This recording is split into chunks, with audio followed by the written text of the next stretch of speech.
One of the most popular archetypes in fighting games is the Rushdown character, and as somebody who enjoys them too, it has got to be because of how satisfying it feels to get right up in another character's face and dish out the damage. Well, today I've chosen 10 characters from 10 different fighting games so they can fight it out for the top spot in my heart. Or, this list. But also my heart. Anyway, a Rushdown character's playstyle tends to be made of an aggressive playstyle that favors getting into their opponent's face and letting loose a barrage of attacks. Some favor more quick attacks, getting close and pulling back several times. Others try to get them in the corner. Movement abilities that give them speed, like dashing or teleportation. Sometimes it's an attack, like a dive attack. My rules are as followed. Number 1, none of these are one of my main characters, though it was a lot tougher in this case because I've played a lot of Rushdown characters, actually. Number 2, I gave them 45 minutes, including lab time. And number 3, I ranked them on overall play style with an emphasis on how much I enjoyed playing as them. With that out of the way, let us begin. Number 10, Samurai Shodown, Nakaruru. Another unique character who can get in quick dashes, both straightforward and diagonal. She has a hawk companion, Mama Haha, that she can send in to attack as a projectile or even jump up and hold on to. She can come down with an overhead or a diagonal attack. She can also knock projectiles back with her attack, Kamui Ryusei. Her attacks are quick, but unsafe, and often it's about watching the opponent and punishing their mistakes. Even with the ability to hold on to Mama Haha, which, while a neat feature of her set, is also quite slow, she doesn't have the same level of ability to dominate the air as some of the others on this list. Her ability to knock projectiles back does give her good defenses. It felt like if her rushes were blocked, she was going to be heavily punished. And so any sort of aggressive movements are a gamble. And so I couldn't be as aggressive as I wanted to be. For these reasons, she's number 10.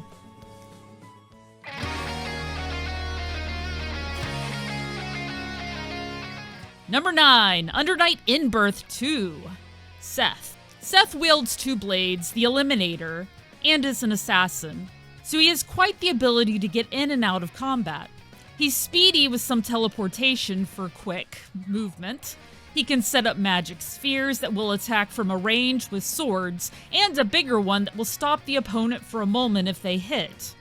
It's interesting having a Rushdown character whose moves are mostly teleportation strikes, also with a delayed ranged attack. It can be dispersed by either getting hit yourself or them hitting the sphere, but it can be added to the combo if you time everything properly.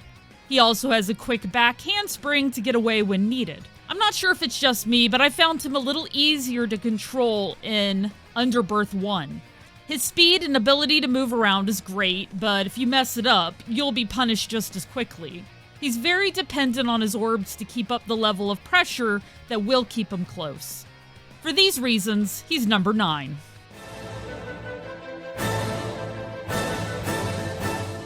Number 8, Soulcalibur VI, Maxi. Maxi is an excellent example of a Rushdown. He uses nunchucks, and his movements flow together, one after another.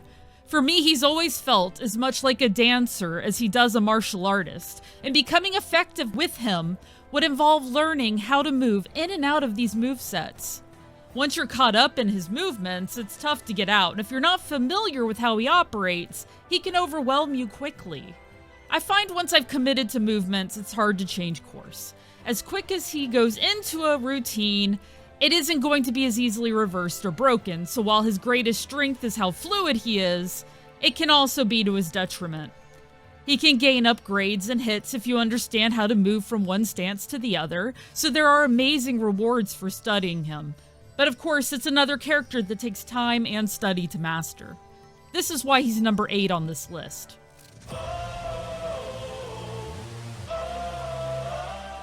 Number 7, Tekken 8, Martial Law. Laws are Bruce Lee-inspired martial artist with a very aggressive moveset based on Jeet Kune Do. He even uses nunchuck during his moves. His poking game is strong. He can come in fast with a jump kick, which activates heat for the extra damage and special attacks. He also has good mix-up, like where he can go from low to a backflip.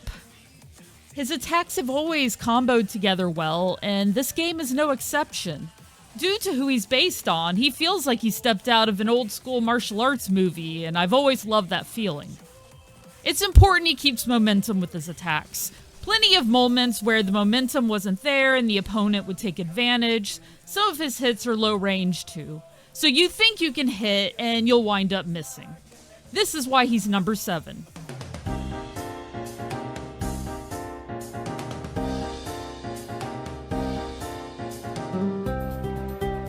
Number 6, Philia Medici. Philia is another one of those characters whose main weapon is her hair. In this case, she has a symbiotic relationship with Samson, a parasite that gives her powers.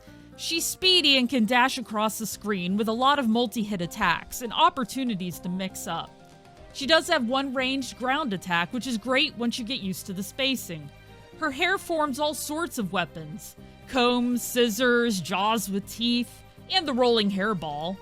It's a matter of getting used to where they hit and when's the best time to use them. Her damage is lower, and I could tell that it took a lot of rush-ins to get to victory. Some of her attacks have a short range too, so you need to be really close when you rush in. She also struggles against zoners. But luckily with her mobility, there is a way to work around it, and it can take some work to get close. So I made her number 6 on this list.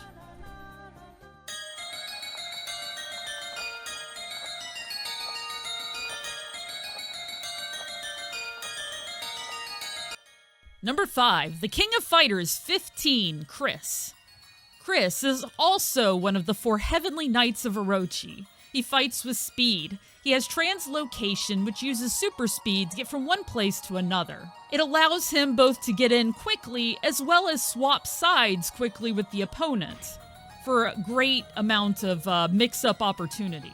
So you can run up to your opponent and either do a dive kick or you can punch them, so they're not sure how you're going to approach. His moveset is great for confusing your opponent. He is particularly weak to fireballs, and when you're dashing across the screen, that is a big disadvantage. His damage being low means he must dash in a lot. Plus, some of his attacks are kind of short-ranged, and I'd wind up whiffing attacks more than I'd like. For these reasons, he's number 5.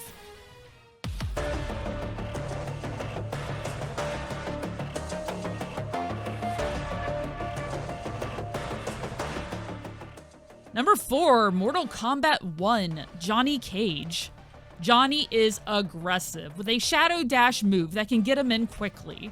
He no longer has a projectile in this game, instead focusing on his uppercut, shadow kick. And he can move through opponents to create cross-ups. Another neat feature is how you can build hype during combat, both by hyping up certain moves or taunting the opponent.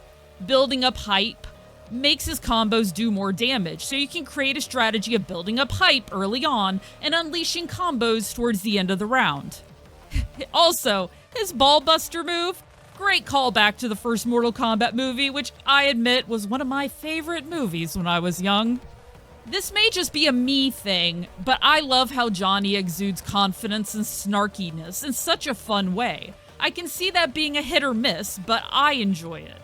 He's aggressive, short range, lost his long distance moves, but is able to build up to full potential by taunting and doing specific moves. Reading the opponent properly is paramount, and getting around zoning is one of his bigger issues. Like any fighter, you need to be up close. He doesn't appear to have as many escape tactics as some of the others. Because of this, I ranked him number 4.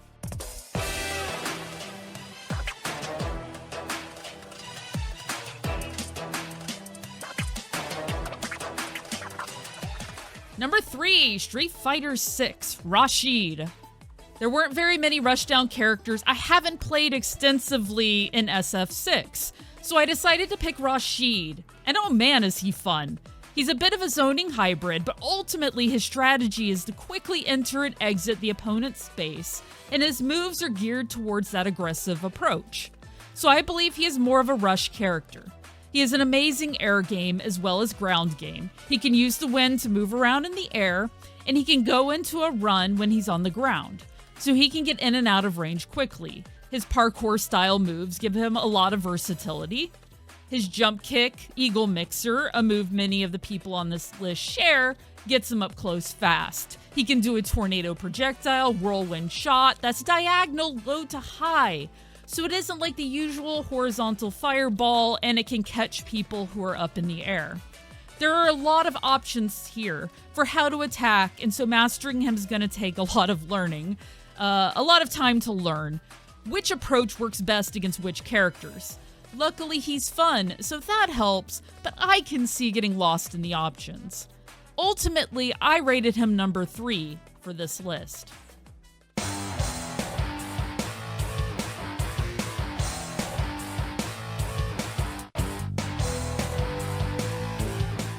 Number 2, Vampire Savior, the Lord of Vampire, Lord Raptor. Lord Raptor is a ravenous ghoul who can transform his body into all sorts of blades and generate electricity. Due to this, he can rush in through multiple methods. He has several aerial attacks, he can sink into the ground, he can pop up next to characters. He has a crouching walk that is quite fast, and air dashes. His attacks are all quite damaging, and his range is actually pretty good too. His Dark Force, Ultimate Undead, is especially fun as he turns his hands into a saw, and you can hack away at the enemy over and over again. If you can master his moveset, he's quite strong. As somebody popping into playing him for a short time, there is practice involved in using his moves optimally. Due to his low health, it can be punishing if the opponent gets a hold of you. So taking the time to learn how movement and attack works together is especially important. Once you do, he's incredibly fun with amazing animations. For these reasons, I rated him number 2.